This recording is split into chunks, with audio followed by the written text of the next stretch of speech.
The lesson plan tears in half as cruel laughter echoes through the empty classroom. Sarah Mitchell stands frozen, watching her carefully prepared notes flutter to the floor like broken dreams. 3 senior students tower over her desk, their faces twisted with malicious satisfaction as they destroy weeks of preparation. Her hands tremble as she reaches for the scattered papers, but one of them kicks the fragments away with deliberate cruelty. The afternoon sun streams through dusty windows of Lincoln High School, illuminating a scene that will change everything forever. What happens next will shock you beyond belief. Before we jump back in, tell us where you're tuning in from, and if this story touches you, make sure you're subscribed because tomorrow I've saved something extra special for you. Sarah Mitchell arrives at Lincoln High School on a gray September morning, her worn leather briefcase containing everything she owns that matters. 26 years old, with auburn hair pulled back in a simple ponytail, she carries herself with the quiet confidence of someone who has survived challenges that would break most people. Her green eyes reflect both determination and the lingering shadows of a past that shaped her into something far stronger than her gentle appearance suggests. The red brick building looms before her like a fortress, its Gothic windows staring down at the newest addition to a faculty already stretched thin by budget cuts and administrative indifference. Lincoln High sits in the heart of Riverside, a working-class neighborhood where dreams come to die and hope requires daily resurrection. The school serves 2,800 students from families struggling to make ends meet, where college seems like a distant fantasy and survival takes precedence over academic achievement. Her teaching certificate feels heavy in her briefcase, earned through night classes while working double shifts at Murphy's restaurant to pay for her education. The State University graduation ceremony 3 months ago represented 7 years of sacrifice, studying in employee break rooms during 15-minute breaks and writing papers on napkins when proper materials weren't available. Her mother cried during the ceremony, remembering how Sarah's father would have been proud to see his daughter achieve something no one in their family had ever accomplished. Master Sergeant Robert Mitchell died in a training accident at Fort Braxton when Sarah was 15, his paratrooper career ending in a tragic malfunction that robbed their family of its anchor and primary income source. Before his death, he spent countless hours in their garage teaching Sarah martial arts, his patient voice explaining that true strength comes from discipline and protecting those who cannot protect themselves. His final letter home spoke of his pride in her academic achievements and his hope that she would use her education to make a difference in the world. The principal's office smells of stale coffee and broken promises as Dr. Patricia Hendricks explains the challenges facing Lincoln High School. Test scores rank among the lowest in the state. Discipline problems escalate daily, and teacher turnover reaches critical levels every semester. The English department lost 3 instructors in the past year, leaving Sarah to inherit classes that previous teachers abandoned in frustration and despair.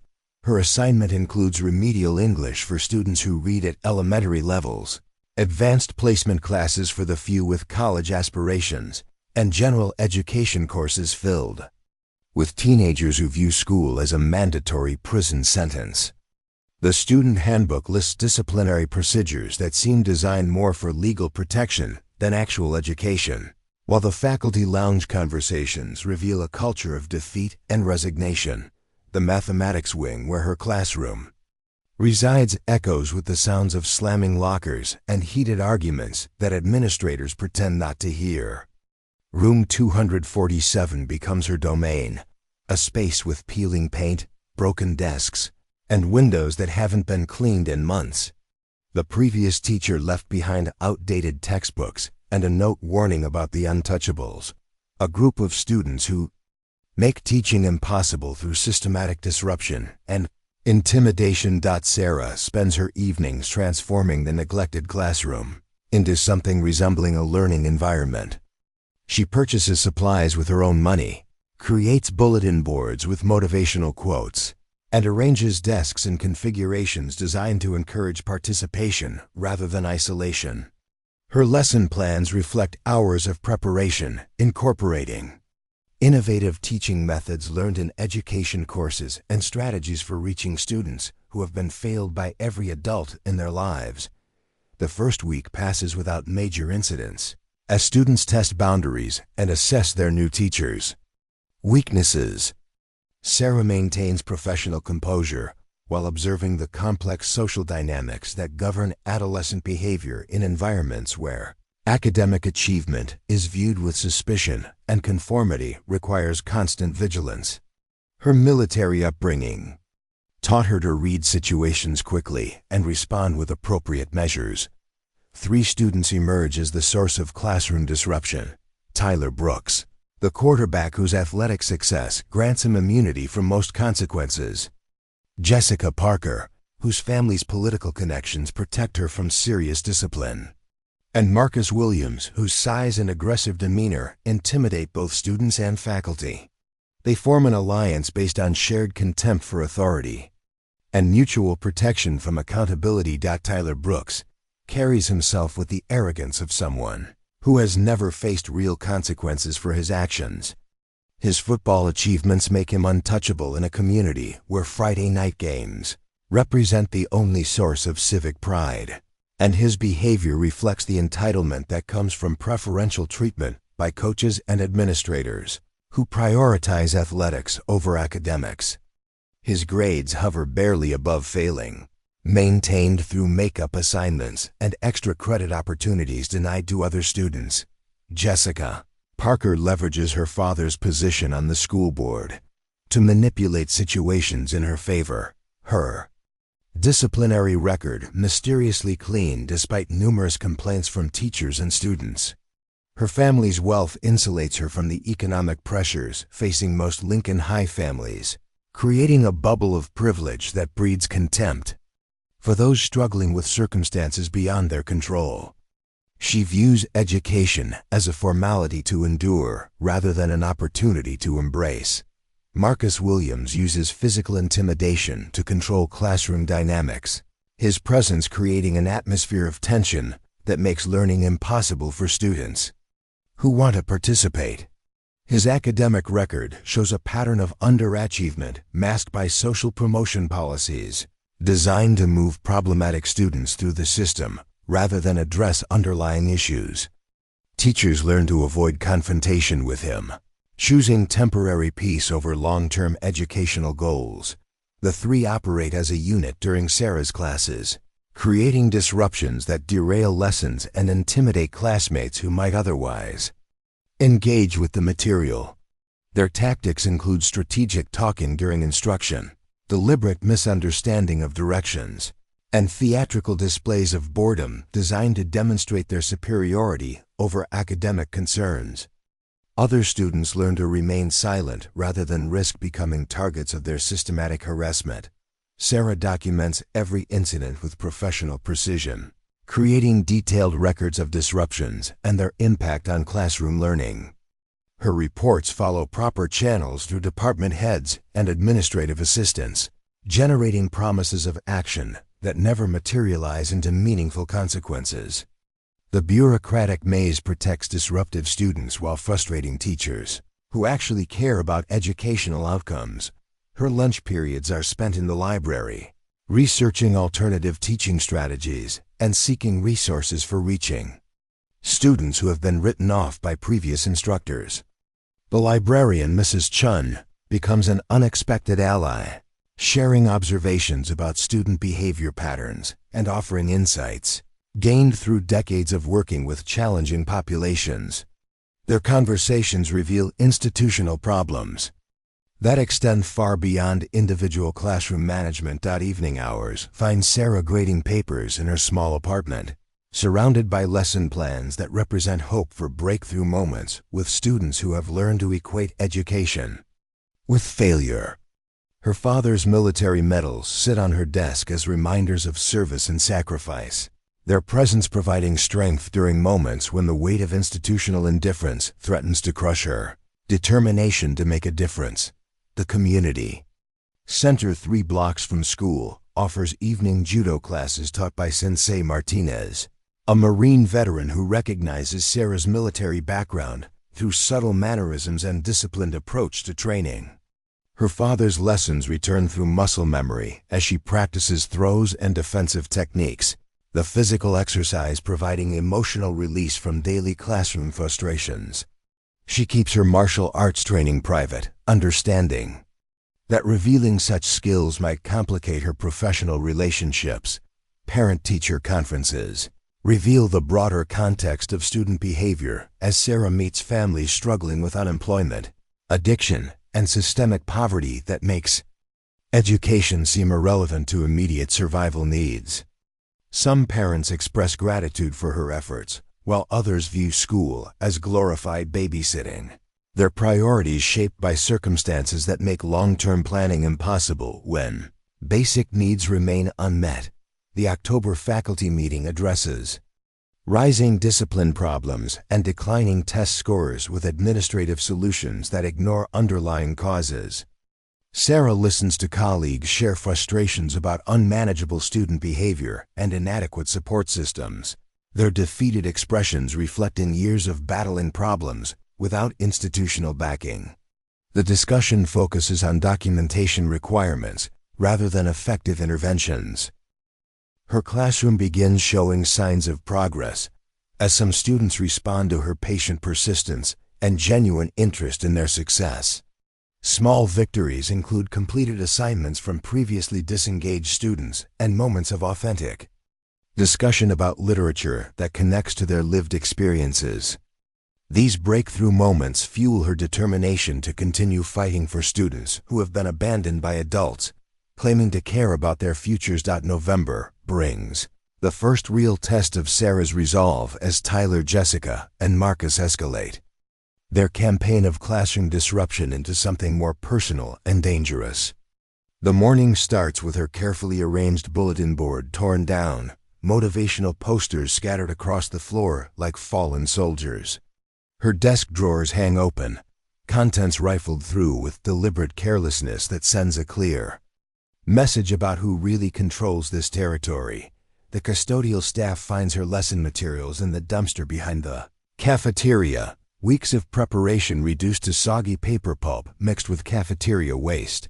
Mr. Rodriguez, the night janitor, approaches her with apologetic eyes and explains that this happens to new teachers who don't understand how things work around here. His warning carries the weight of someone who has watched too many idealistic educators break under pressure. Tyler's football success reaches new heights as the team advances toward state championships, his celebrity status providing additional immunity from consequences. Local newspaper articles celebrate his athletic achievements while ignoring academic performance that would disqualify any student without special protection. Coach Morrison treats him like a golden investment rather than a developing human being. Their relationship built on mutual benefit rather than educational growth. The quarterback's behavior in class becomes increasingly brazen as he recognizes the extent of his untouchable status. He arrives late with theatrical entrances designed to disrupt ongoing lessons, offers loud commentary on Sarah's teaching methods, and encourage other students to follow his example of academic rebellion. His charm masks a calculating intelligence that he uses to manipulate situations in his favor. Jessica's father attends a school board meeting where Sarah's name appears on the agenda under personnel concerns.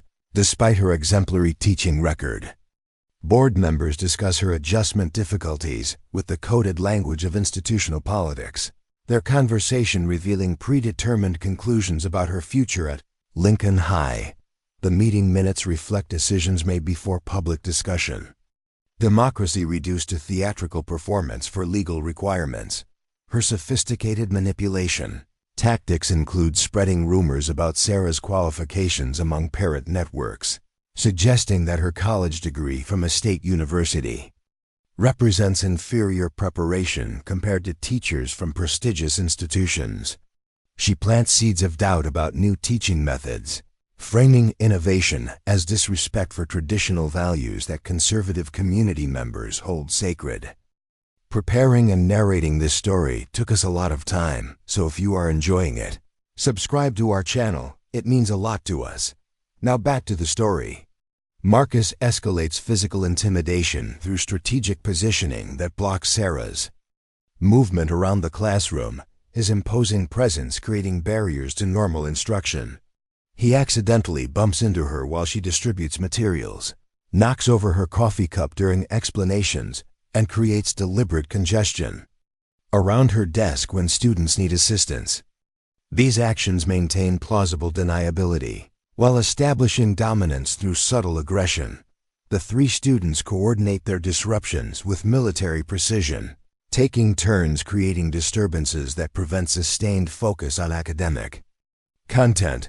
When one faces potential consequences, the others provide diversions that shift attention away from accountability. Their alliance represents years of practice in manipulating adult authority figures who lack courage to enforce meaningful discipline. Other students begin exhibiting stress responses to the toxic classroom environment, their academic performance declining as psychological safety disappears. Amy Chun, one of Sarah's most promising pupils, starts missing classes to avoid the daily trauma of witnessing systematic harassment.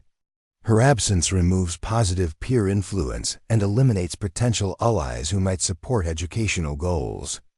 Over social manipulation, Brian Foster, a senior hoping for college admission, watches his grades suffer as constant disruptions prevent effective learning. His frustration grows daily as he realizes that his future opportunities are being sacrificed to protect three students, whose behavior would result in immediate consequences in any functional institution. His parents' sacrifices to keep him in school become meaningless when education becomes impossible. The administration's response follows predictable patterns of bureaucratic delay and responsibility shifting. Principal Hendricks schedules meetings that never happen, promises investigations that never begin, and creates committee structures designed to diffuse rather than address problems. Her primary concern involves avoiding conflicts with powerful families rather than supporting teachers trying to fulfill their professional obligations. Assistant Principal Davis offers Sarah generic advice about classroom management techniques. While ignoring specific examples of systematic harassment, she documents with professional precision. His suggestions reveal complete disconnection from actual classroom realities, theoretical solutions inappropriate for dealing with coordinated campaigns of disruption and intimidation. Morrison prioritizes maintaining peace over educational excellence, her tenure secured through conflict avoidance rather than academic leadership. She counsels Sarah to pick her battles carefully and understand local politics, with euphemisms that translate to accepting defeat without fighting for principles that matter to student success. The teacher's lounge becomes a sanctuary for frustrated educators sharing war stories about student behavior and administrative abandonment. Veterans like Mr. Thompson offer survival strategies based on lowered expectations and minimal engagement, their cynicism born from years of watching idealistic colleagues burn out and leave the profession. Sarah discovers a pattern of teacher turnover that extends beyond natural career progression into systematic elimination of educators who challenge established power structures. Her predecessor left mid-semester after Tyler's father threatened legal action over failing grades. Administrative pressure forcing resignation rather than continued conflict with influential families. Evening training sessions with Sensei Martinez provide physical and mental preparation for challenges that extend beyond normal teaching responsibilities. His lessons emphasize situational awareness and de-escalation techniques alongside traditional martial arts forms, military experience informing civilian applications of warrior principles in hostile environments. The Marine veteran recognizes signs of stress in Sarah's posture and movement patterns, offering guidance that goes beyond physical training into psychological preparation for sustained conflict. His stories about combat leadership help her understand that some battles cannot be avoided. Strategic retreat, sometimes necessary for long-term victory. Her apartment becomes a fortress of preparation, as Sarah develops alternative lesson plans designed to function despite systemic disruption. She creates flexible teaching strategies that can adapt to changing classroom conditions. Professional development pursued independently since institutional support proves non-existent. Late nights are spent researching legal protections for teachers. Facing harassment, her father's military benefits providing access to legal consultation through veteran services. The attorney explains hostile work environment legislation and documentation requirements. Professional advice that transforms daily observations into potential legal evidence. Community resources offer limited support, as Sarah discovers the extent of political influence protecting disruptive students. The mayor's office maintains friendly relationships with the Brooks family. City council members attend events hosted by the Parkers, and local business leaders depend on Williams family construction contracts for municipal projects. Parent advocacy. Groups split along economic lines as working-class families support accountability measures while affluent parents protect their children from consequences. School board meetings become political theater where predetermined outcomes receive public legitimacy through manipulated community input. The November faculty meeting addresses rising insurance costs and budget constraints without mentioning underlying causes of institutional dysfunction. Teachers receive mandates for increased documentation and expanded responsibilities, while support systems shrink under financial pressure designed to discourage professional commitment. Sarah's classroom. Observations reveal sophisticated social dynamics as students align themselves with dominant power structures for protection. Peer pressure operates through fear rather than genuine leadership. Academic achievement stigmatized as disloyalty to anti-intellectual values that govern adolescent social hierarchies. Her gradebook reflects the broader impact of systematic disruption, as even motivated students struggle to maintain focus amid constant chaos. Test scores decline not from lack of ability or effort, but from environmental factors that make learning impossible. When psychological safety disappears from educational spaces, the Thanksgiving break provides temporary relief from daily battles, while highlighting the isolation facing teachers who refuse to surrender educational principles for administrative convenience. Sarah spends the holiday alone, her small family scattered across the country and new friendships complicated by professional politics. December approaches with winter weather that matches the institutional climate surrounding her position at Lincoln High School. The heating system works sporadically, broken windows remain unrepaired, and maintenance requests disappear into bureaucratic black holes that swallow resources while problems multiply. Her determination hardens like ice forming on sidewalks as Sarah recognizes that surrender means abandoning students who depend on adults willing to fight for their futures. The photograph of her father in dress blues reminds her daily that some battles require courage even when victory seems impossible. December's bitter cold seeps through the broken windows of room 247 as Sarah arrives to find her computer monitor. Shattered glass fragments scattered across her keyboard like deadly confetti. The maintenance request she filed 3 weeks ago remains unanswered while new damage appears daily. Each incident carefully calculated to avoid security cameras that never seem to record anything useful when she needs evidence most. The holiday season brings mandatory staff parties where Sarah stands alone near the punch bowl, watching colleagues cluster in protective groups that exclude anyone who might threaten their fragile job security.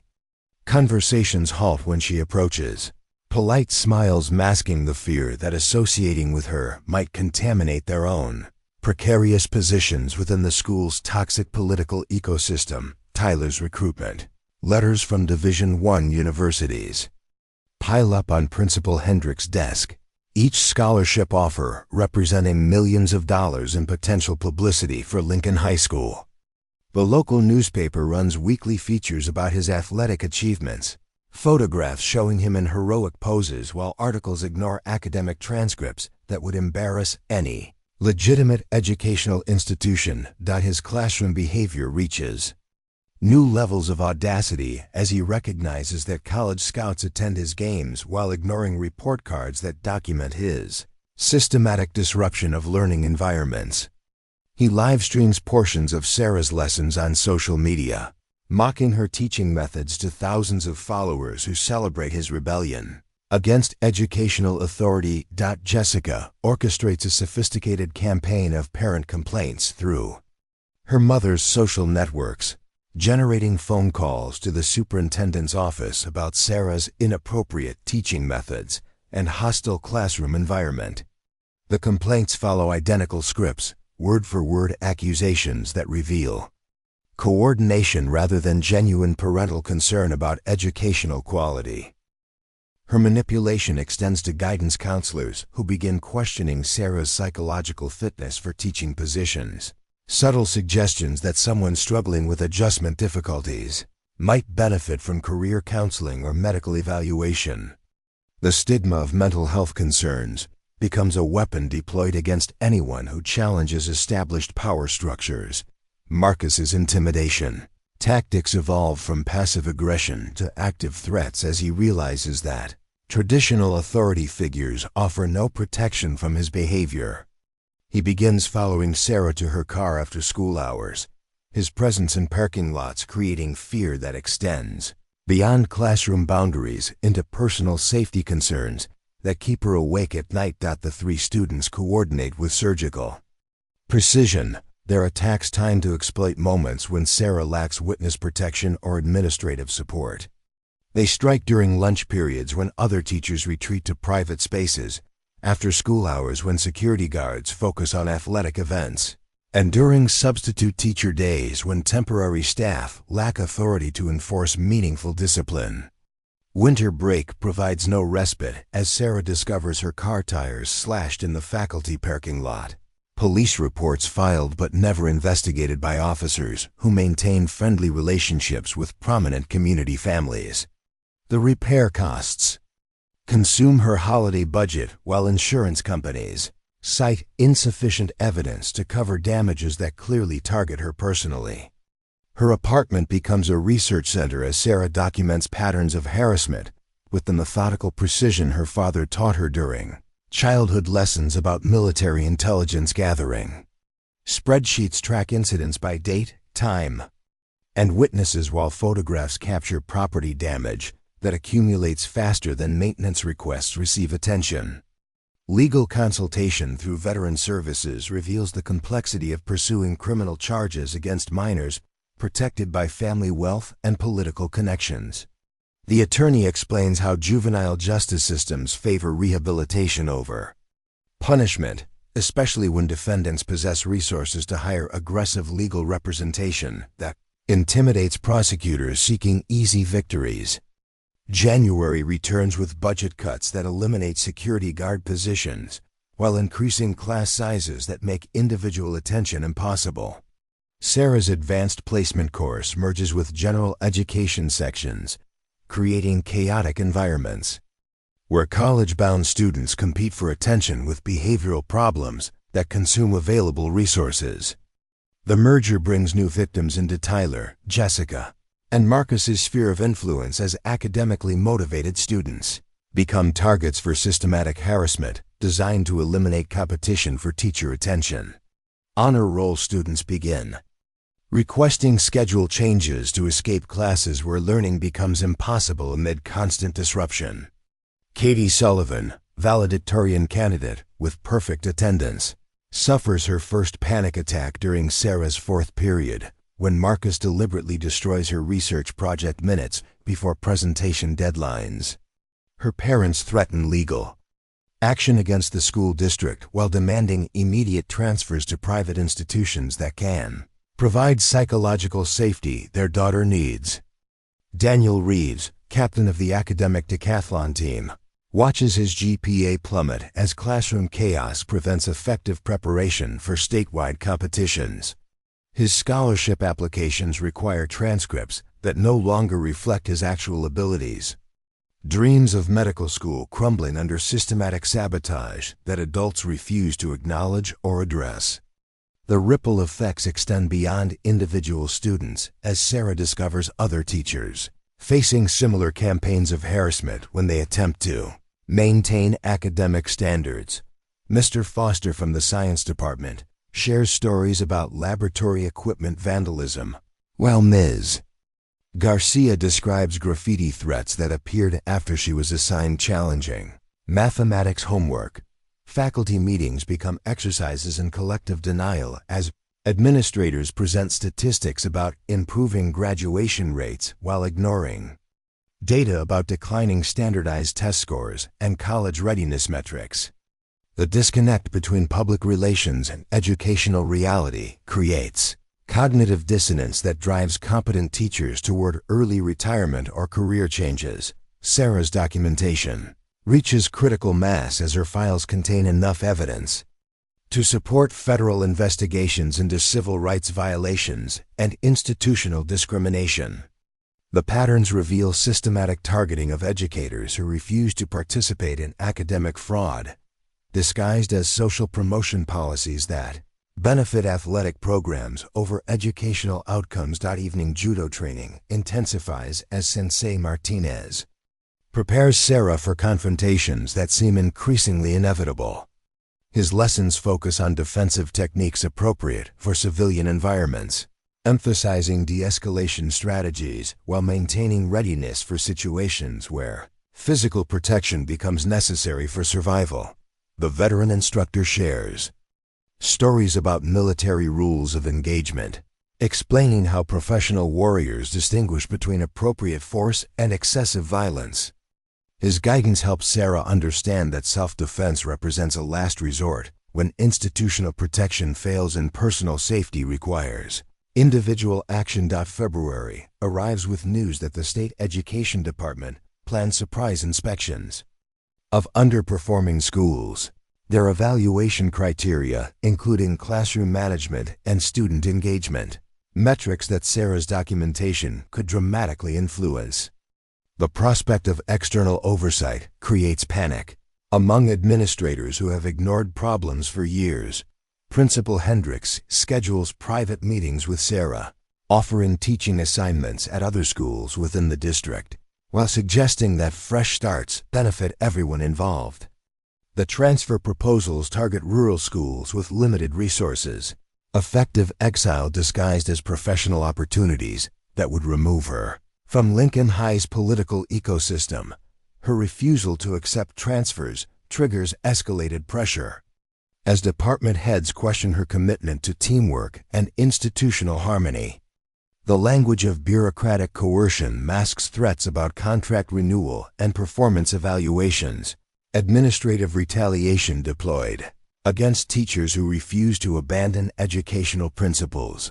The state inspection announcement reaches Tyler, Jessica, and Marcus through their parents' political networks, an advance warning that allows them to plan a final assault designed to eliminate Sarah before external observers arrive to document institutional dysfunction. Their coordination takes on desperate urgency as adult protection systems face potential exposure. Community pressure mounts as local business leaders express concerns about negative publicity affecting property values and economic development prospects. The Chamber of Commerce president meets privately with school board members, their discussions revealing priorities that place public relations above educational quality. Sarah's isolation becomes complete as even sympathetic colleagues distance themselves from association with her documented complaints and evidence gathering. The fear of guilt by association paralyzes potential allies who recognize injustice, but lack courage to risk their own positions for abstract principles about educational integrity. Weekend hours are spent preparing for scenarios that traditional teacher training never addressed. Her father's military manuals providing guidance about operating in hostile environments where official support structures offer no protection from systematic harassment and intimidation. The calendar pages turn toward March as Sarah realizes that compromise and accommodation have failed to resolve conflicts that require decisive action. Her choice becomes clear: surrender educational principles to preserve personal comfort, or stand firm despite consequences that threaten everything she has worked to achieve. March 15th dawns gray and ominous as Sarah enters room 247 to find her meticulously prepared lesson plans for the state inspection spread across the floor in deliberate chaos. 3 weeks of intensive preparation for the evaluation committees. Arrival lie in tatters, pages soaked with spilled energy drinks and torn beyond salvage. The morning light reveals muddy footprints stamped across handwritten notes that represent countless hours of dedication to educational excellence. The state inspection team arrives at 8:30 a.m. with clipboards and professional demeanor, their presence creating nervous energy throughout Lincoln High as administrators scramble to present facades of functional education. Sarah recognizes this as her moment of truth, the opportunity to expose systematic dysfunction or watch it disappear beneath bureaucratic whitewash and political protection. Tyler swaggers into class, 15 minutes late, wearing his varsity jacket. Like armor, his entrance timed to disrupt the opening remarks Sarah planned for the evaluators observing from the back corner. His theatrical yawn and exaggerated confusion about assignment requirements play to his audience of enablers while demonstrating contempt for the educational process. "Sorry I'm late, Miss Mitchell," he announces with mock sincerity, emphasizing her unmarried status with subtle disrespect that cuts deeper than obvious insults. "Coach needed to discuss my recruiting visit to State University this weekend. You know how important my future is to everyone here." Jessica enters with her usual entourage of followers, their coordinated outfits and synchronized movements, creating a fashion show atmosphere that transforms academic space into social theater. She carries an expensive tablet purchased specifically to film today's planned humiliation. Her social media followers already alerted to expect epic content from Lincoln High's most notorious classroom. "Oh my God, what happened to your previous papers?" she gasps with theatrical concern, stepping carefully around the scattered lesson plans while ensuring her designer shoes remain visible to the inspection team. "Someone must really not want you teaching us today. How unfortunate for everyone involved."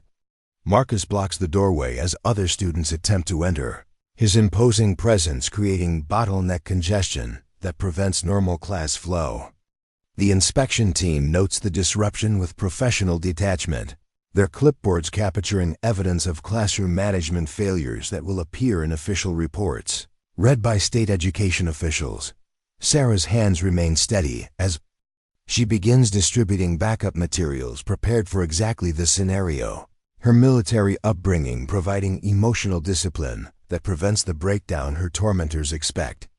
The inspection team observes her professional composure while documenting the hostile environment that would challenge any educator's effectiveness. Since some students apparently had difficulty maintaining respect for academic materials, Sarah announces calmly, "We'll proceed with alternative lesson plans designed for circumstances beyond normal classroom control." The backup lesson focuses on conflict resolution and personal integrity, topics chosen strategically to address the current situation while providing educational value for students genuinely interested in learning. Her presentation style remains professional despite obvious sabotage, demonstrating pedagogical skill that impresses evaluators familiar with challenging educational environments. Tyler's disruptions escalate as he realizes his usual tactics aren't achieving desired results. Sarah's prepared responses neutralizing attempts to derail instruction. He begins offering loud commentary on lesson content, questioning her qualifications with increasingly personal attacks. Designed to provoke emotional reactions, the inspection team would document as professional failures. "My dad says teachers from state schools don't really understand how to educate students from good families," he declares while examining his fingernails with exaggerated boredom. "Maybe that's why some people have trouble managing their classrooms effectively." Jessica activates her tablet's recording function, capturing Tyler's performance while adding her own commentary about inappropriate teaching methods and hostile learning environments. Her social media skills transform documented harassment into victim narratives that will confuse anyone unfamiliar with actual classroom dynamics. The inspection team exchanges meaningful glances as they recognize sophisticated bullying tactics, disguised as student expression, their professional experience revealing patterns of systematic harassment that most adults miss or ignore. Their documentation shifts from evaluating Sarah's performance to recording evidence of institutional dysfunction. Marcus approaches Sarah's desk with deliberate menace, his size and aggressive posture creating physical intimidation that crosses boundaries from verbal harassment into implied threats. The evaluators position themselves strategically, recognizing potential violence, while maintaining professional objectivity about situations requiring immediate intervention. "You know what your problem is?" he growls while looming over her workspace, his voice carrying undertones of violence that silence other students. "You think you're better than everyone here because you went to college. But this is our school, our town, and you don't belong." Sarah's response surprises everyone in the room as she stands slowly, her posture shifting subtly into the defensive stance that her father taught her during garage training sessions years ago. The inspection team recognizes martial arts positioning, while other students sense dangerous changes in the classroom atmosphere. "Marcus, please return to your seat," she instructs with quiet authority that carries new undertones of steel. "We're here to learn today, and everyone deserves that opportunity, regardless of personal conflicts that need resolution elsewhere." His laughter contains genuine malice as he reaches across her desk, deliberately knocking over coffee cups and scattering graded papers with calculated destruction. The action crosses from harassment into assault on her professional materials, escalating beyond verbal intimidation into physical aggression witnessed by state officials. "Make me," he challenges while leaning closer, his breath hot against her face as he invades personal space with threatening proximity. "You think your little college degree makes you tough enough to handle real problems? Let's find out what happens when nobody's here to protect you." Tyler and Jessica move to flank Sarah's position, their coordination revealing months of planning for this moment when state inspectors would witness her complete humiliation. They anticipate emotional breakdown followed by resignation, clearing the path for compliant replacement teachers who understand their place in Lincoln High's power structure. The lesson plans scattered across the floor seem to mock her dedication as Sarah realizes that academic preparation means nothing when institutional protection fails and personal safety requires individual action. Her father's voice echoes across years with lessons about protecting those who cannot protect themselves, military values applicable to civilian battles against systematic injustice. "This is your last chance to understand your place here, Marcus," whispers while gripping the edge of her desk, his knuckles white with barely contained aggression. "Pack your things and leave quietly, or we'll make sure everyone knows what happens to people who don't belong." Time slows as Sarah processes the moment of truth arriving faster than expected, her choice crystallizing between surrender and resistance with consequences that will echo far beyond this classroom. The inspection team prepares to intervene while recognizing that their observation role prohibits direct participation in unfolding events. Her father's dog tags feel warm against her chest as Sarah remembers his final letter home. Words about courage requiring action when words fail and protection demands strength. The scattered lesson plans represent more than destroyed preparation. They symbolize systematic attacks on education itself by forces that profit from ignorance and institutional dysfunction. "Marcus," she says with deadly calm that carries new authority, "you've made your choice. Now you'll learn about consequences that your family's influence cannot prevent." The inspection team recognizes the shift in dynamics as Sarah's military bearing emerges from beneath her teacher persona, Professional training combining with personal conviction to create formidable opposition to systematic harassment. Their clipboards capture the moment when accommodation ends and resistance begins. What happens next will change everything at Lincoln High. School forever. Marcus's hand shoots forward to grab Sarah's wrist, his grip intended to demonstrate physical dominance while the state inspection team watches helplessly from their corner positions. His fingers close around her arm with crushing pressure designed to leave bruises. A final escalation that crosses every boundary between harassment and assault. The classroom erupts in gasps as students recognize that their teacher faces genuine physical danger. Tyler and Jessica positioning themselves to block escape routes while filming the assault they plan to edit into viral content showing Sarah's complete defeat. The inspection team rises from their seats. Professional protocols demanding intervention in situations involving imminent violence.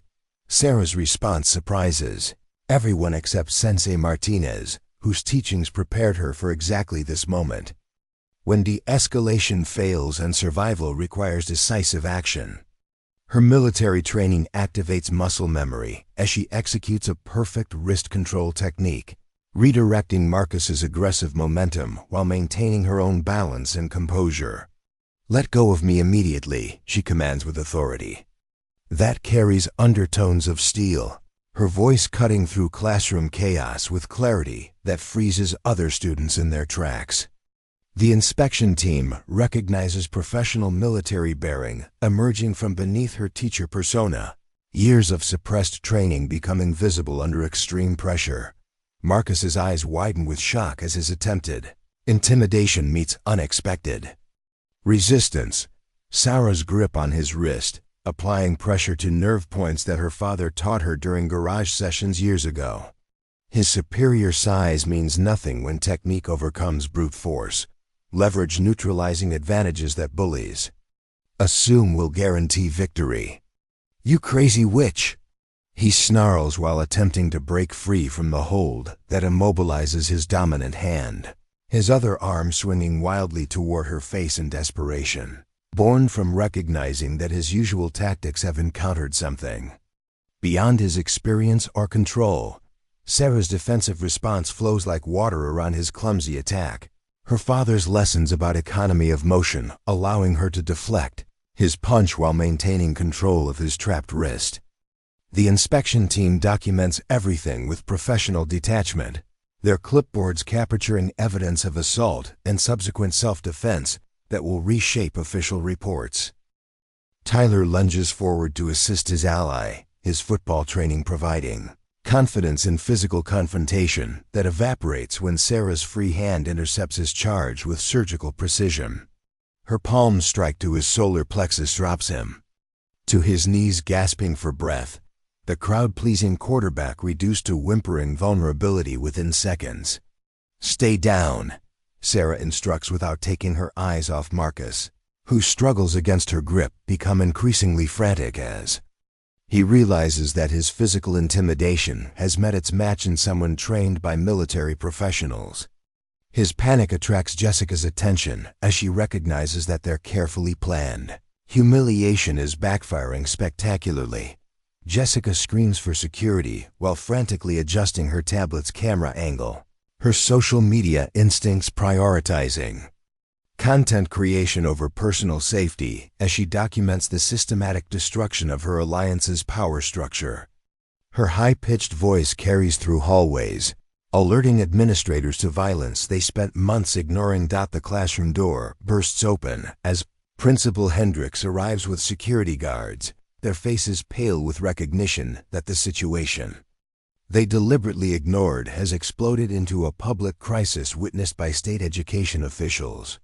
The timing ensures that institutional negligence becomes part of official documentation beyond their control. "What is happening here?" Hendricks demands while surveying the scene of Tyler gasping on the floor and Marcus trapped in Sarah's defensive hold, his question revealing complete disconnection from months of documented harassment that led inevitably to this moment of reckoning. The cause? Senior inspection official steps forward with professional authority that supersedes local administrative power, her voice carrying the weight of state education department backing as she addresses the crisis with clarity born from experience. Investigating dysfunctional institutions. We're witnessing the culmination of systematic harassment and institutional failure, she announces while gesturing toward her team's extensive documentation. This educator just defended herself against assault while your administration ignored months of complaints and evidence that predicted exactly this outcome. Sarah maintains her hold on Marcus while addressing the inspection team with calm professionalism that contrasts sharply with the chaos surrounding her defensive action. Her military bearing impresses evaluators familiar with crisis leadership, demonstrating competence under pressure that validates her professional qualifications. I have extensive documentation of systematic harassment targeting multiple teachers and students, she reports while keeping Marcus immobilized through techniques that cause no permanent damage. My files contain evidence of institutional negligence and discriminatory policies that protect wealthy students while abandoning vulnerable populations.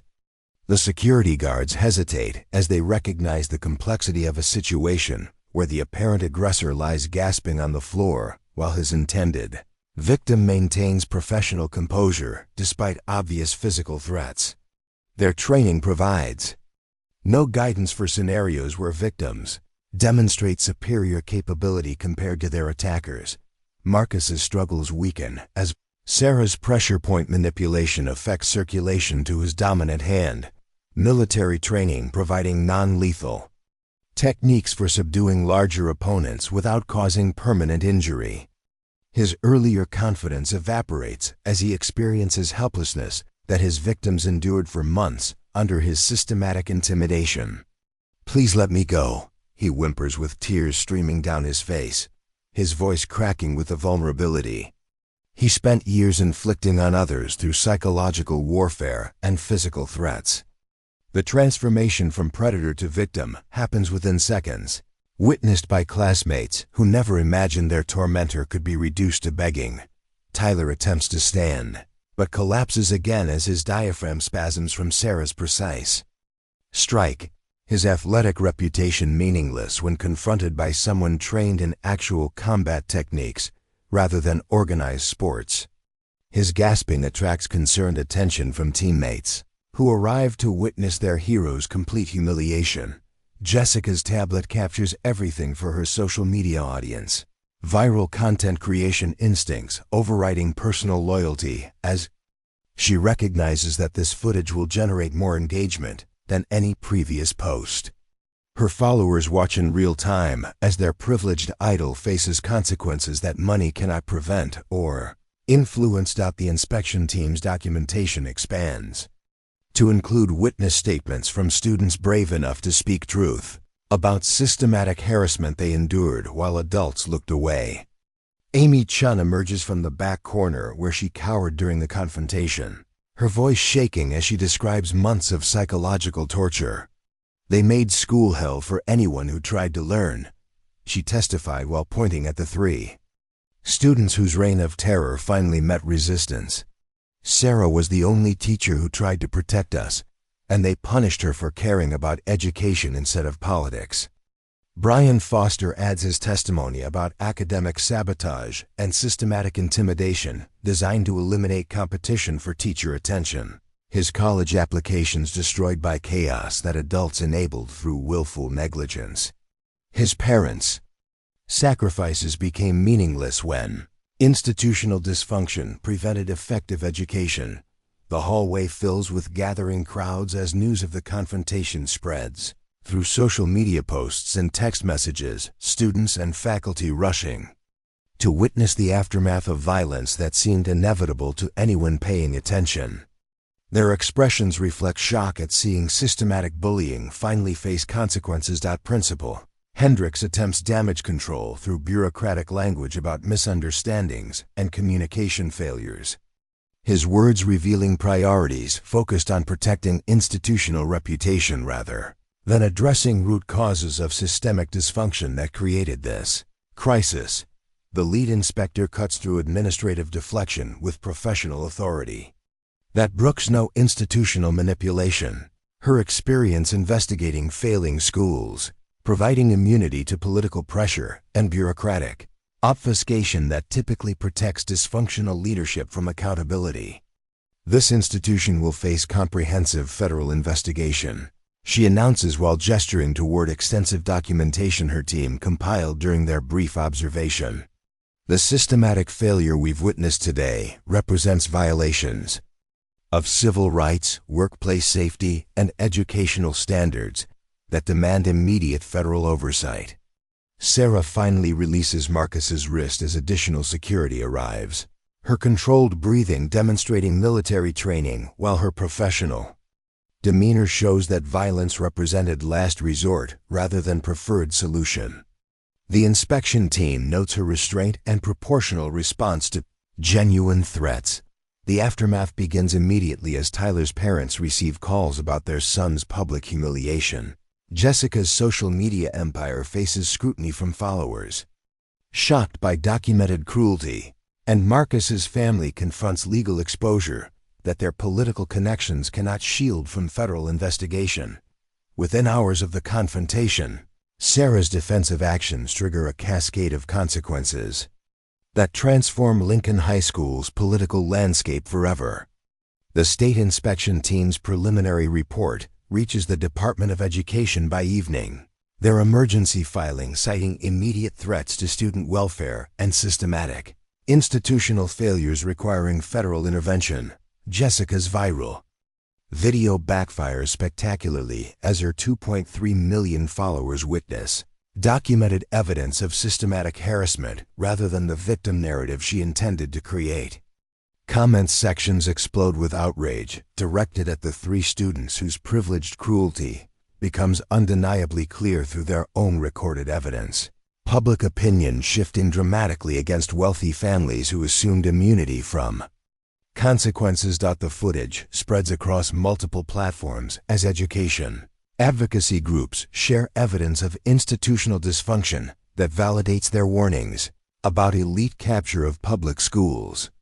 Sarah becomes an unexpected symbol of educator resistance, her military precision and professional restraint contrasting sharply with the chaotic aggression of students. Protected by family wealth and political connections, Tyler's college recruitment evaporates overnight as university coaches distance themselves from association with documented assault and systematic harassment that contradicts every value athletic programs claim to promote. Division I scholarships disappear as social media backlash threatens institutional reputations, his football career ending before it began through his own recorded actions. The quarterback's parents hire crisis management consultants who recognize immediately that their son's behavior creates legal exposure beyond their financial ability to contain. Their political connections prove worthless when federal investigators examine evidence of civil rights violations and institutional discrimination that local influence cannot shield from national scrutiny. Marcus faces juvenile assault charges that his family's construction contracts cannot influence. Criminal justice proceedings moving forward despite attempted political interference from city council members dependent on Williams' family business relationships. The district attorney recognizes career advancement opportunities in prosecuting wealthy defendants whose crimes generated public outrage. His size and athletic background work against him in legal proceedings as prosecutors argue that his physical advantages transformed harassment into credible threats of violence. Character witnesses from intimidated classmates provide testimony about systematic fear campaigns that created hostile educational environments, their courage emerging once institutional protection disappears. Jessica's influencer empire collapses as corporate sponsors flee association with documented cruelty that contradicts their public values about anti-bullying and educational support. Her social media metrics plummet as followers recognize the manufactured authenticity behind her online persona. ADVERTISING revenue disappearing along with brand partnerships that sustained her lifestyle. The Parker family's political influence faces federal scrutiny as investigators examine how school board positions were leveraged to protect systematic harassment and institutional discrimination. Ethics violations multiply as private communications reveal deliberate policies designed to advantage wealthy students while abandoning vulnerable populations who lack political protection. Sarah's documentation provides a roadmap for federal investigators whose expertise in civil rights violations reveals patterns of systematic discrimination that local authorities ignored or actively enabled. Her military training in intelligence gathering produces evidence that meets legal standards for prosecution, professional competence validated by successful outcomes. The Veterans Advocacy Organization that provided her legal consultation mobilizes resources for comprehensive investigation of how military families face discrimination in civilian educational institutions.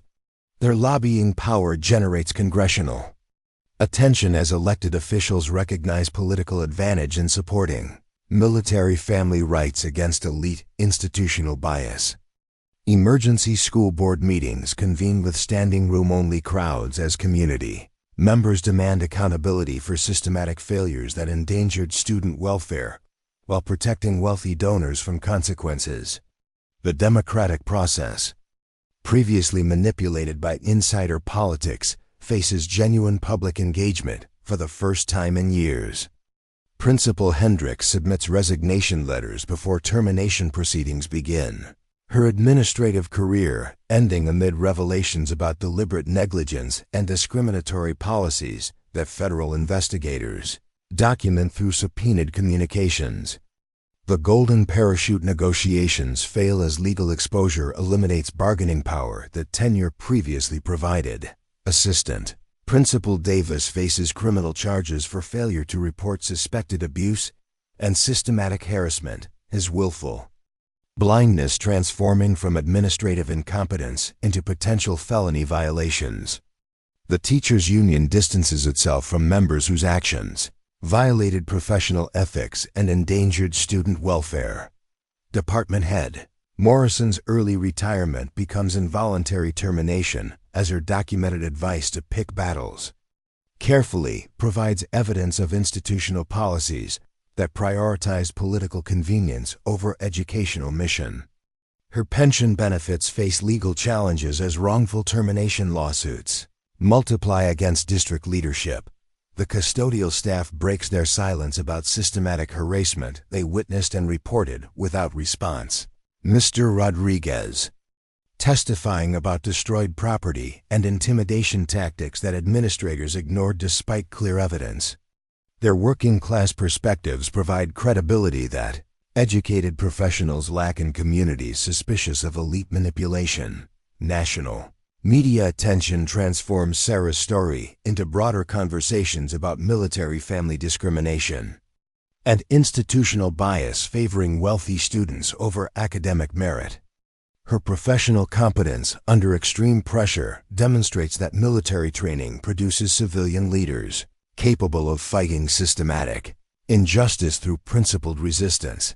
The documentary crew that arrives to film her story discovers layers of institutional dysfunction extending far beyond individual harassment into systematic policies designed to maintain class hierarchies through educational segregation. Their investigation reveals how public schools serve private interests when accountability mechanisms fail. Corporate consequences multiply as local businesses face boycotts organized through social media campaigns, highlighting their support for systematic harassment and institutional discrimination. The Chamber of Commerce president's private meetings with school board members become public knowledge. Economic pressure forcing policy changes that political advocacy could not achieve. College admissions. Officers nationwide review applications from Lincoln High School with heightened scrutiny as the institution's credibility collapses, amid revelations about grade inflation and academic fraud designed to protect wealthy students from consequences. The ripple effects damage innocent students whose achievements become suspect by association. Sarah's Classroom transforms into temporary headquarters for federal investigators whose expertise in educational civil rights violations provides resources that local authorities lacked or refused to deploy. Her military organizational skills help coordinate comprehensive examination of systematic policies that enabled months of documented harassment. The memorial photograph of her father watches over proceedings that validate his lessons about protecting those who cannot protect themselves. Military values finding civilian applications through daughters who refuse to abandon educational principles, despite overwhelming institutional pressure to surrender. Student testimony multiplies as federal protection encouraged victims to speak truth about systematic harassment they endured while adults looked away. Their courage emerging once institutional retaliation becomes impossible through federal oversight. The voices previously silenced by fear finally receive authentic adult attention and professional response. Amy Chung returns to academic excellence as her panic attacks disappear in educational environments free from systematic intimidation. Her college applications reflecting actual abilities rather than trauma responses to hostile conditions. Her parents sue the district for educational malpractice and deliberate indifference to documented harassment. Brian Foster's academic decathlon team receives additional support as federal investigators recognize how systematic disruption sabotaged educational opportunities for students seeking college advancement. His scholarship applications gain credibility through documented evidence of systematic obstruction that his achievements overcame through exceptional determination. The Community College Partnership Program expands as federal funding supports educational opportunities for military families and working-class students, previously excluded by elitist policies disguised as merit-based selection. Sarah's advocacy generates resources that her father's sacrifice helped make possible. Legal settlements with affected families provide financial compensation for educational malpractice while establishing precedents that protect future students from systematic harassment and institutional discrimination. The monetary awards pale compared to policy changes that prevent repetition of systematic abuse. Sarah's teaching position receives federal protection through whistleblower statutes that shield educators reporting civil rights violations from institutional retaliation. Her professional vindication includes promotion opportunities and enhanced resources for continuing the educational mission that military families understand represents service to community welfare.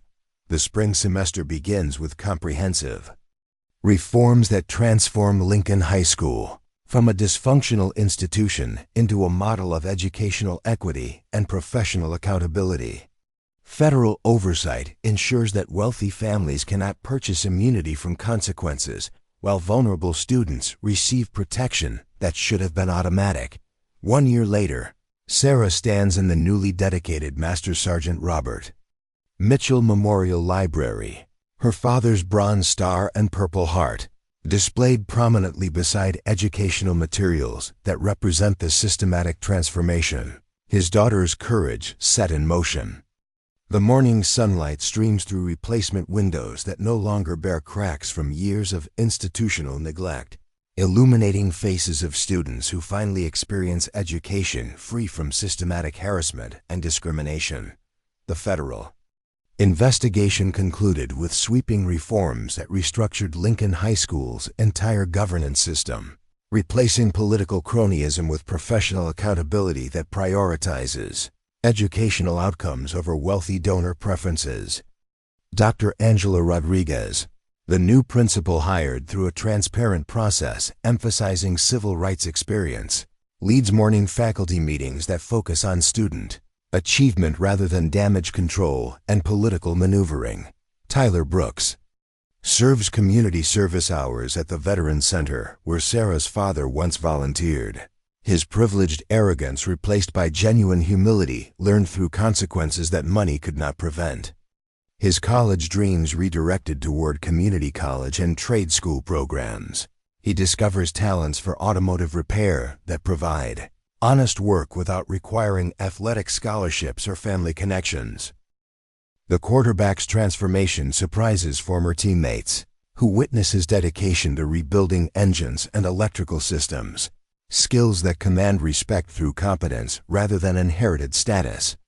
His volunteer hours with disabled veterans teach lessons about service and sacrifice that his previous lifestyle never required. Character development emerging from accountability rather than enablement. His parents' political influence never recovered from federal scrutiny that exposed systematic corruption disguised as community leadership. Their social standing evaporating as criminal investigations revealed decades of preferential treatment purchased through athletic donations and campaign contributions.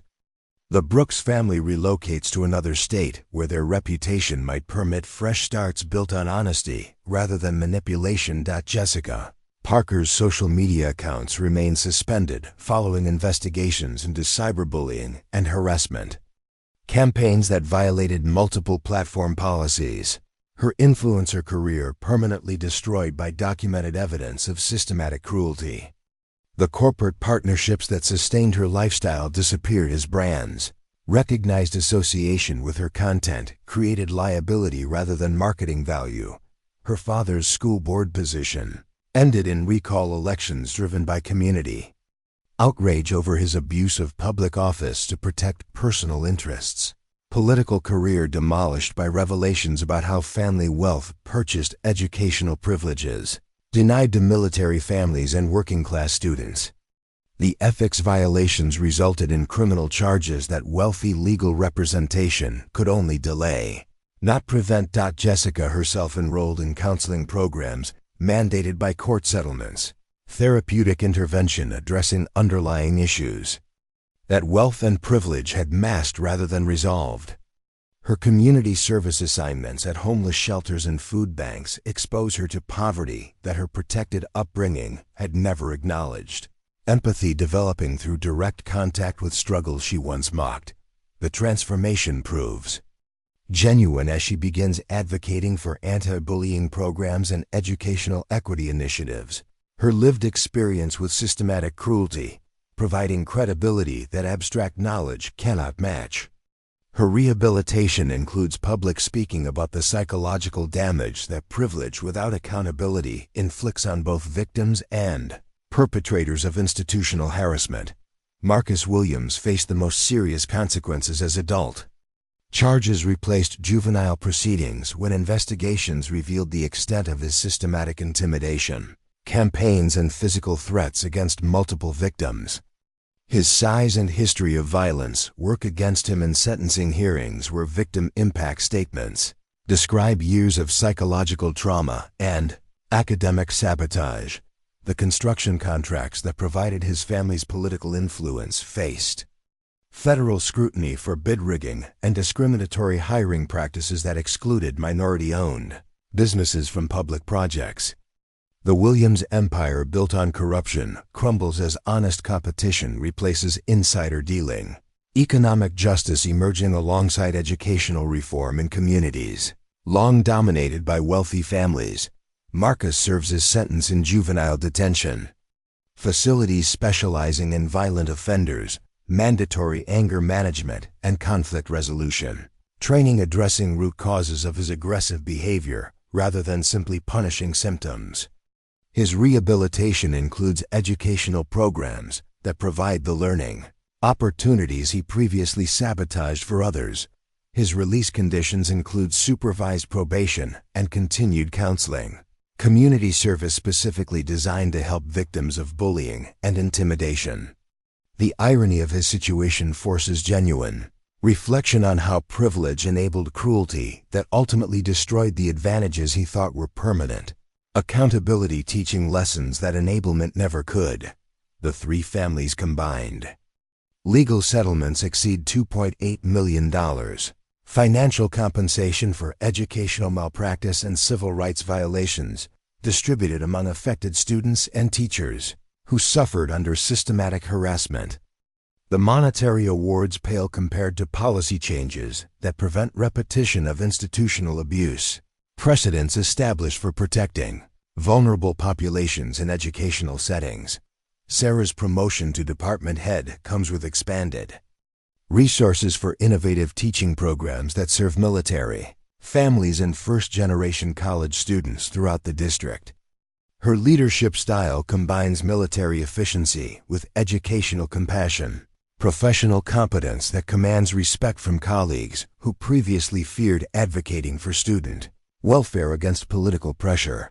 The Mitchell method becomes the standard curriculum for conflict resolution and anti-bullying education. Sarah's systematic approach to identifying and addressing harassment patterns adopted by schools nationwide.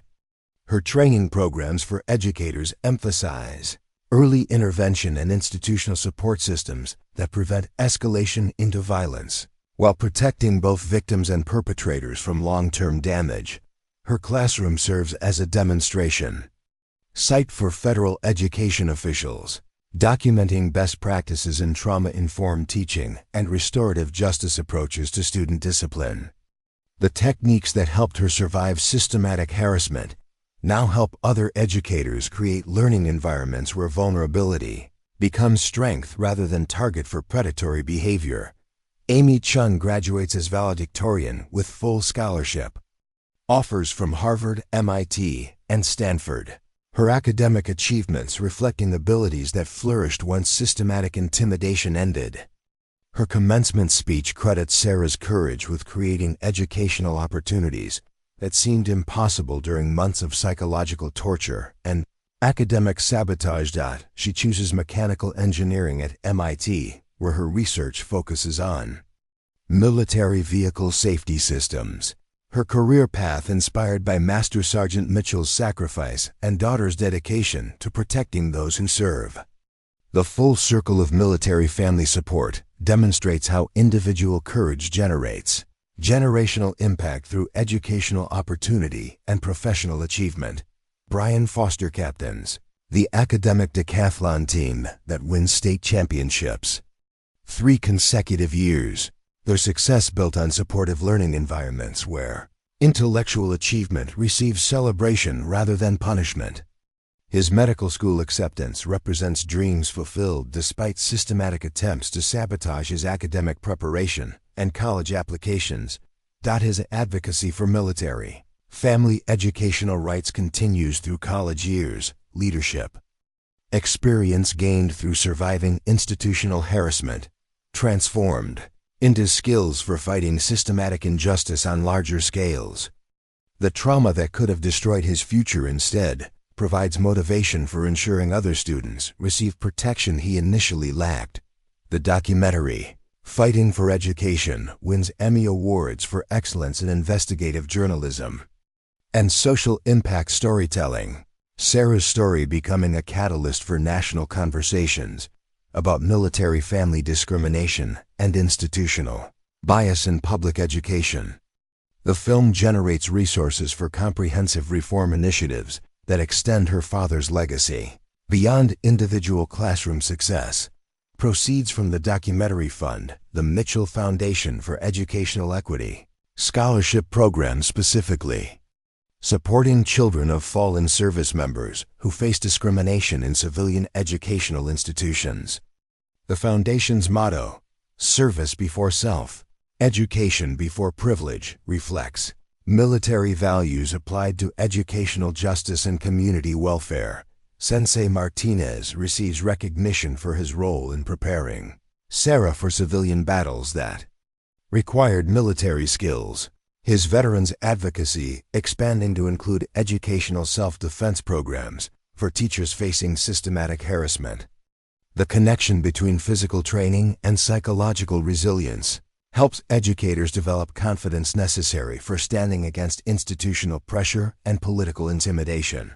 His dojo becomes a training center for federal marshals and education investigators whose work requires understanding how systematic harassment operates in educational settings. The military precision that saved Sarah's career now helps other professionals protect vulnerable populations from institutional abuse disguised as administrative policy. The memorial garden dedicated to Master Sergeant Mitchell features bronze Plaques honoring all military families who sacrifice for educational opportunity. Recognition that extends beyond individual loss to acknowledge systematic service that civilian communities often take for granted. Sarah tends the garden during quiet moments, conversations with her father's memory, providing guidance for continued battles against injustice. His final letter home, now displayed in the Memorial Library, speaks to future generations about courage, requiring action when institutions fail those they claim to serve. The words that once comforted a grieving daughter now inspire thousands of visitors who recognize that individual sacrifice creates possibilities for collective transformation and community healing. The State Education Department implements the Lincoln Protocols nationwide, comprehensive policies requiring immediate investigation of harassment complaints and institutional protection for whistleblowing educators who report civil rights violations. Sarah's documentation methods become standard training for teachers, whose professional survival depends on evidence-gathering skills her military father taught her. Congressional testimony about military family discrimination in civilian institutions leads to federal legislation mandating educational equity and anti-bullying protection specifically for children of service members. Sarah's appearance before House and Senate committees demonstrates how individual courage becomes policy change when supported by democratic institutions and public engagement. Her prepared remarks honor her father's memory while calling for systematic changes that prevent other military families from facing discrimination she endured. Testimony that generates bipartisan support for educational justice initiatives. The political impact extends his sacrifice into civilian policy that protects future generations of service families. Lincoln High School receives designation as Model Institution for Educational Equity and Professional Accountability. Federal recognition that brings additional resources while demonstrating how systematic reform can transform dysfunctional institutions into sources of community pride. The transformation validates years of struggle while inspiring other districts facing similar challenges. Student achievement scores improve dramatically as learning environments, free from systematic harassment, allow actual education to occur. Test results reflecting abilities that were always present but suppressed by institutional dysfunction. The academic success vindicates Sarah's belief that all students can achieve excellence when given genuine opportunity and professional support. Teacher retention rates reach record highs as professional protections eliminate fear of retaliation. For advocating student welfare, educational quality improving when faculty feel secure in fulfilling their mission rather than protecting their positions. The working conditions that attracted Sarah's dedication now recruit talented educators from across the region. 5 years after the confrontation, Sarah receives the Presidential Medal for Education Excellence, national recognition for her transformation of institutional culture through courage and professional competence. The ceremony includes military honors that acknowledge how her father's training prepared her for civilian battles that required similar dedication to service above self. Her acceptance speech at the White House emphasizes that individual courage means nothing without institutional support and community engagement. Democratic process requiring active participation to prevent systematic abuse of vulnerable populations. The message resonates across audiences who recognize their own responsibility for protecting educational opportunity and military family welfare. The evening reception includes military families from across the nation who credit her example with giving them courage to fight discrimination in their own communities. Ripple effects that extend far beyond Lincoln High School into nationwide movement for educational justice.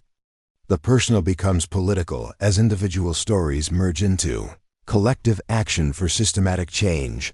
Her father's photograph accompanies her to the ceremony, his presence felt through achievements that honor his sacrifice, while extending his legacy into civilian applications of military values. The Bronze Star and Purple Heart worn at the reception represent service continued. Through daughter's dedication to protecting those who cannot protect themselves. The inscription on the presidential medal reads, "For courage in defense of educational opportunity and military family rights." Recognition that transcends individual achievement to acknowledge systematic change, generated through principled resistance to institutional injustice. The honor belongs to everyone who supported her fight against systematic harassment and discrimination. 10 years later, Sarah stands before the newest class of students entering the Master Sergeant Robert Mitchell Academy for Educational Excellence. The institution that replaced Lincoln High School's legacy of dysfunction with commitment to academic achievement and military family support. Her opening remarks welcome young people to educational opportunities their predecessors were denied through systematic discrimination. The Academy's mission statement reflects her father's values, applied to educational purposes, developing citizen leaders who serve community welfare through professional competence and moral courage. The graduates who emerge from these programs carry forward lessons about protecting vulnerable populations while fighting systematic injustice through democratic participation. Her final words to the assembled students echo Master Sergeant Mitchell's final letter home, wisdom that transcends generations while inspiring continued commitment to service above self. Education is not a privilege to be purchased, but a right to be protected. Your job is learning today. Tomorrow is serving others who need your knowledge and courage. The Memorial Library, where it all began, now houses thousands of students whose educational opportunities exist because one teacher refused to surrender principles to institutional pressure. Military values finding civilian expression through daughter's dedication to protecting those who cannot protect themselves. The scattered lesson plans that once lay torn across classroom floors have become the foundation for systematic transformation that honors sacrifice through service to future generations. Sarah touches her father's dog tags one final time before beginning another day of teaching students who will carry forward his legacy through their own commitment to education, service, and protecting those who need their strength. The simple teacher who moved when others laughed has become a catalyst for change that will protect military families and vulnerable students for generations to come. The battle for educational justice continues through every lesson taught, every student protected, and every institution reformed by those who remember that courage requires action when words fail and protection demands strength. Master Sergeant Robert Mitchell's sacrifice lives on through civilian victories won by his daughter and all those inspired by her example to fight for what is right, regardless of personal cost. 15 years after the confrontation that changed everything, the Mitchell Educational Foundation operates in all 50 states, providing comprehensive support services for military families facing discrimination in civilian school systems. The Foundation's rapid response teams include attorneys, educational advocates, and counselors trained specifically in addressing institutional bias against service families who sacrifice for national security while their children endure harassment.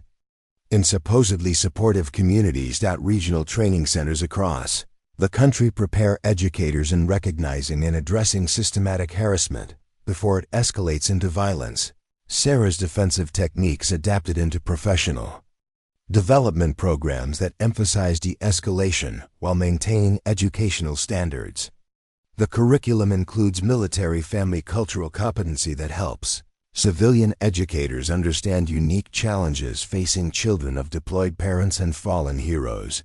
The International Conference on Educational Equity convenes annually in Riverside, transforming the working class community into a global center for educational justice advocacy. Delegates from 23 countries study the Lincoln model for institutional transformation. Sarah's systematic approach to documentation and resistance becoming a template for educators worldwide who face similar challenges from entrenched privilege and political corruption. Technology innovations support the Foundation's mission through mobile applications that allow real-time reporting of harassment incidents, while connecting affected families with legal and educational resources. The digital platform processes over 10,000 complaints annually. Data analytics revealing patterns of discrimination that inform policy advocacy and legislative initiatives at federal and state levels. Dr. Sarah Mitchell's doctoral dissertation on military values and civilian educational leadership becomes required reading in education administration programs across the nation. Her research demonstrating how warrior ethos translates into effective school management and student protection. Universities compete to offer her tenure positions, but she remains committed to classroom teaching that keeps her connected to daily realities, facing students and families. Her marriage to Captain David Chun, Amy's older brother who returned from overseas deployment to pursue educational leadership, creates a partnership dedicated to bridging military and civilian educational communities.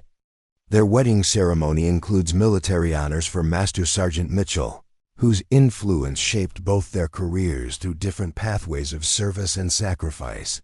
The Chun-Mitchell household becomes informal headquarters for educational reform activities, dinner conversations, including strategies for protecting vulnerable students, while developing leadership skills in young people from all backgrounds.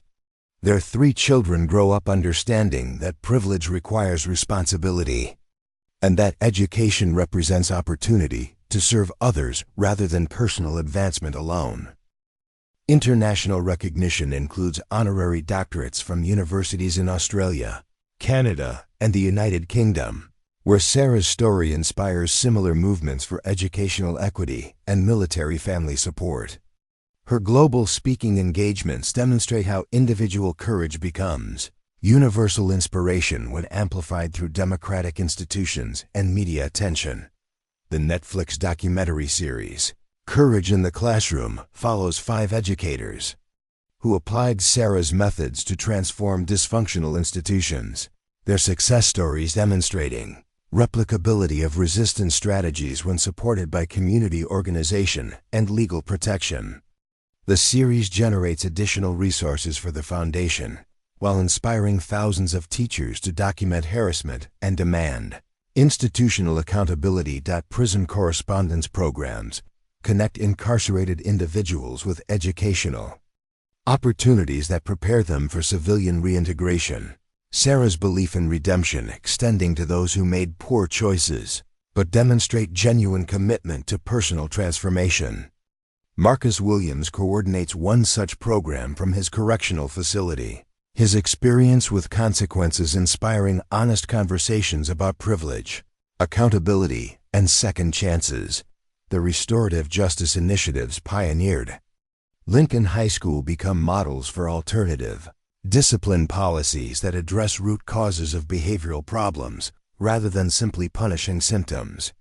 Students who once faced suspension or expulsion receive counseling, community service opportunities, and mentorship that develops character while maintaining accountability for harmful actions. Community partnerships expand the foundation's reach through collaborations with veteran organizations, military family support groups, and civilian businesses committed to hiring military spouses and veterans. The economic development strategies create sustainable funding sources while demonstrating how military values contribute to community prosperity and social cohesion.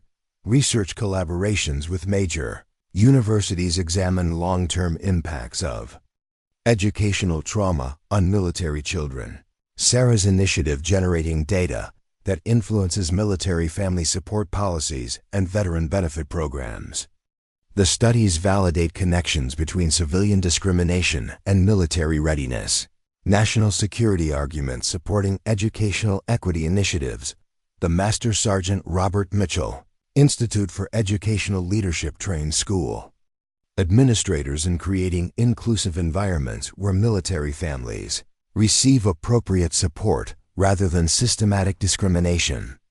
The intensive programs combine academic coursework with experiential learning that includes deployment simulations and family separation exercises that help Civilian educators understand military life realities. Mental health initiatives address psychological trauma experienced by both harassment victims and perpetrators. Therapeutic programs that recognize how systematic cruelty damages everyone involved in toxic institutional cultures. The healing approaches emphasize restoration over retribution, while maintaining clear boundaries about acceptable behavior and necessary consequences. Publishing ventures include textbooks on educational equity, children's books about military families, and policy guides for legislative advocacy. Sarah's writing career complementing her teaching and administrative responsibilities. The royalties support foundation activities while spreading evidence-based approaches to educational transformation through accessible formats.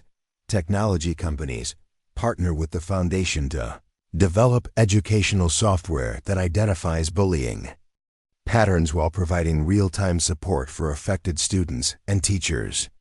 The artificial intelligence applications process communication patterns and behavioral indicators that predict escalation, early warning systems that prevent crises through timely intervention. The annual Military Child Education Summit brings together students, families, educators, and policymakers to address ongoing challenges while celebrating successes in protecting service families from discrimination.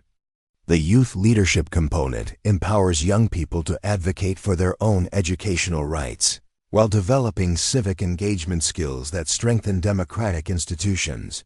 Corporate responsibility initiatives encourage businesses to adopt military family-friendly policies that extend beyond employment into educational support, child care assistance, and community development.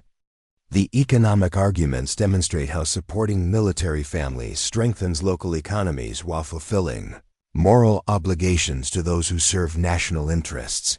International student exchange programs connect American military children with peers from allied nations, cultural learning experiences that broaden perspectives while building relationships that support future diplomatic and military cooperation. The programs honor Master Sergeant Mitchell's international service while creating opportunities for his legacy to influence global understanding. The Sarah Mitchell Leadership Academy summer programs prepare high school students for college success. While emphasizing service leadership and community engagement, participants learning that education represents preparation for lifetime commitment to protecting others rather than personal advancement alone. Many graduates pursue military careers, educational professions, or public service that extends the Foundation's mission into future generations. Regional resource centers provide comprehensive services including legal advocacy, educational consultation, and family counseling specifically designed for military families facing civilian discrimination. The centers operate in partnership with military installations, ensuring that service members have civilian support networks that understand their unique challenges and sacrifices. The Foundation's rapid response capabilities deploy teams within 48 hours to assist families facing educational crises. Professional interventions that prevent escalation while documenting patterns of institutional discrimination. The emergency services include temporary educational placement, legal representation, and psychological support that bridges gaps in civilian systems that often fail military families. Annual impact reports document systematic changes generated through the Foundation's advocacy, measurable improvements in educational outcomes for military children while decreasing incidents of reported discrimination. The data validates Sarah's belief that systematic problems require systematic solutions, supported by sustained advocacy and institutional accountability. Quarter-century anniversary celebrations honor Master Sergeant Mitchell's legacy while recognizing how his daughter's courage transformed individual tragedy into collective triumph over systematic injustice.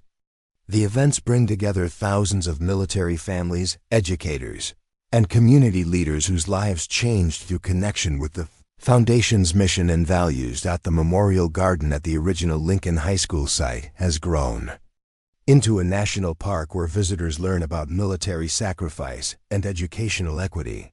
Interpretive trails connecting physical memorials with digital archives that preserve testimonies from affected families. The living memorial demonstrates how individual sacrifice generates lasting change when honored through continued service to others.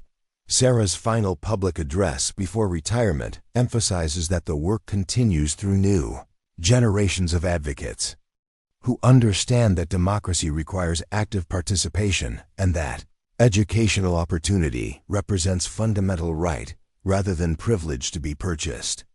Her farewell message includes gratitude for her father's training that prepared her for battles he never imagined she would face.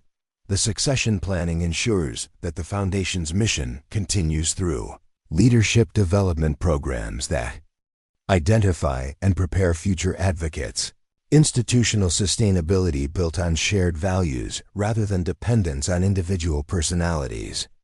The organizational structure reflects military principles about developing depth in leadership while maintaining consistent commitment to core purposes. In the end, the lesson plans scattered that day were not destroyed, but transformed into something greater, a nationwide movement for educational equity that proves how individual courage can generate systematic change when supported by community action and democratic engagement. The teacher who stood alone in room 247 now leads an army of educators committed to ensuring that every student receives the educational opportunity that democracy promises and military sacrifice protects. The master's daughter has become the teacher, and her students now carry forward the mission that began with a father's sacrifice and daughter's courage, ensuring that future generations will know that education represents not privilege but right, not opportunity for personal advancement, but preparation for lifetime service to others who need protection, support, and hope for better tomorrows built on justice rather than convenience. Up next, you've got two more standout stories right on your screen. If this one hits the mark, you won't want to pass these up. Just click and check them out. And don't forget to subscribe and turn on the notification bell so you don't miss any upload from us.